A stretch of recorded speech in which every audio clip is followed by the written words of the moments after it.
Саламатсыздар ма көрермендерім? Сүйел, қатерлі ісік мазалай ма? Қайызғақтан бір жола құтылуды ойлайсыз ба? Бүгінгі видеом осы сұрақтарға жауап болмақ. Ал денсаулыққа пайдалы қызықты видеоларымды өткізіп алмас үшін каналыма тіркеліп қойыңыз. Бас ауырса немесе тұмаудың бастапқы кезеңінде аспиринді қабылдап, аурудың алдын аламыз. Дәрігер рецептісінсіз сатылатын медикаменттің бірі. Одан бөлек, оның біз біле бермейтін бірнеше пайдасы бар. Бірінші, безеулермен күрес. Аспириннің негізгі құрамы салицил қышқылы терідегі ұсақ тесіктерді тазартып, қабынуды басады. Аспириннің бір таблеткасын 3 ас қасық суға ертіп, безеуге жағып қойыңыз. Бірнеше уақыттан соң қабыну басылады. Одан бөлек, маса шағып, кейін асқынған жағдайда аспирин қызаруды басуға көмектеседі. Оның үстіне ісікті кетіреді.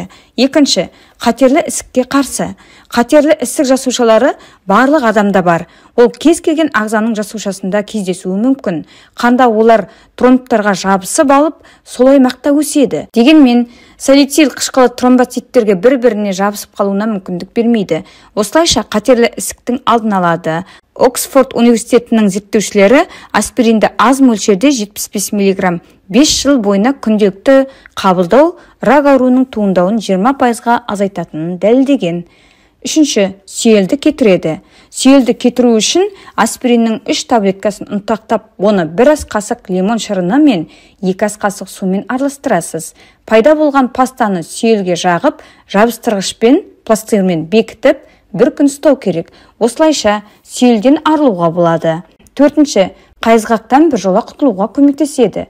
Аспирин тек безеуден арылуға септігін тигізіп қана қоймай, қайызғақтан бір жола құтылуға көмектеседі.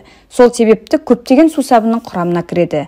Аспириннің 2 таблеткасын сізге қажетті сусабын мөлшерімен араластырып, дайын болған масканы шашқа жағып, 30 секунд ұстаңыз. Кейін жуып тастаңыз, аптасына 2-3 рет қайталаңыз. Бүгінгі видеом осындай. Бүгінгі видеом ұнаса лайк басып пікір жазуды және достарыңызбен бөлісуді ұмытпаңыз. Келесі видеоға дейін сау болыңыздар.